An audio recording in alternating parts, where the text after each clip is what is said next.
నమస్తే ఫ్రెండ్స్, నా మాట ఫుడ్ ఛానల్కి స్వాగతం. ఈరోజు వీడియోలో పుదీనా చట్నీ తయారీ విధానం చూద్దాం. ముందుగా పుదీనా చట్నీ తయారు చేయడానికి పుదీనా ఆకుల్ని బాగా కడిగి తీసుకోవాలి. తర్వాత స్టవ్ ఆన్ చేసుకుని స్టవ్ పైన గిన్నె పెట్టిన తర్వాత 2 స్పూన్ల నువ్వులు వేసి వేయించుకోవాలి. ఈ విధంగా కలుపుకుంటూ వేయించుకోవాలి. తర్వాత వేరే ప్లేట్లోకి తీసుకుని చల్లారబెట్టుకోవాలి. తర్వాత అదే గిన్నెలో కొద్దిగా ఆయిల్ వేసి ఎండుమిర్చి వేసుకోవాలి.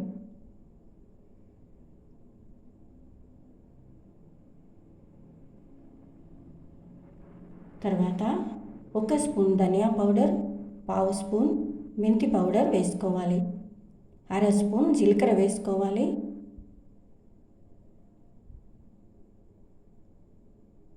స్టవ్ ఆఫ్ చేసుకోవాలి. కరివేపాకు వేసుకోవాలి. కొద్దిగా చింతపండు వేసుకోవాలి. పులుపు ఎక్కువగా కావాలనుకుంటే చింతపండు ఎక్కువగా తీసుకోవచ్చు. తర్వాత చల్లారబెట్టుకోవాలి.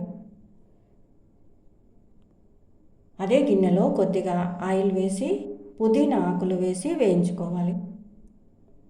2 కప్పుల పుదీనా ఆకుల్ని వేసి వేయిస్తున్నాను.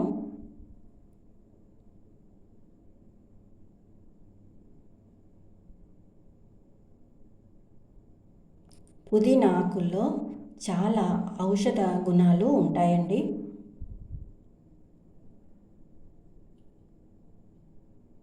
ఈ విధంగా వేయించుకున్న తర్వాత వేరే ప్లేట్లోకి తీసుకుని చల్లారబెట్టుకోవాలి.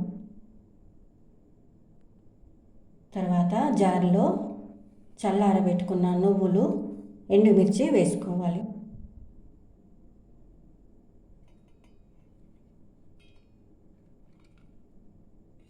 ఇలా తయారు చేసుకున్న పుదీనా చట్నీ వారం రోజుల దాకా నిల్వ ఉంటుందండి.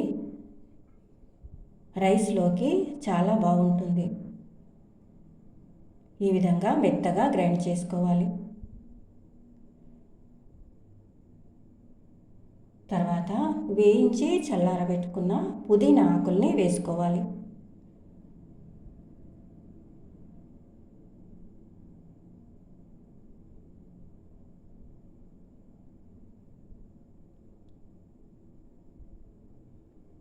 తర్వాత పొట్టు తీసిన వెల్లుల్లి వేసుకోవాలి. కొత్తిమీర వేసుకోవాలి. తగినంత సాల్ట్ వేసుకోవాలి. తర్వాత మెత్తగా గ్రైండ్ చేసుకోవాలి.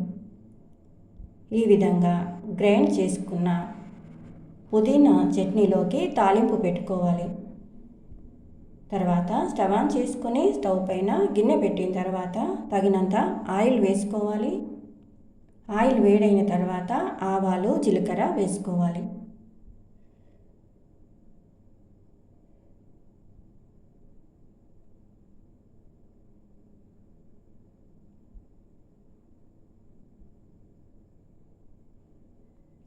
తర్వాత పచ్చిమిర్చి వేసుకోవాలి.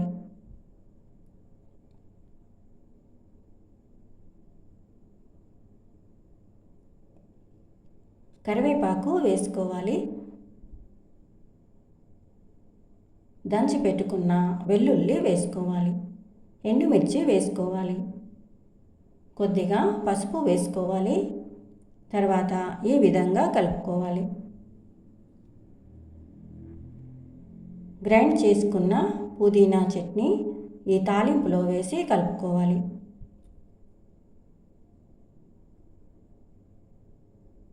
పుదీనా చట్నీ గిన్నెలో వేసిన తర్వాత 1 నిమిషం పాటు ఈ విధంగా కలుపుకుంటూ ఉండాలి. తర్వాత స్టవ్ ఆఫ్ చేసుకోవాలి. వేరే గిన్నెలోకి ట్రాన్స్ఫర్ చేసుకోవాలి.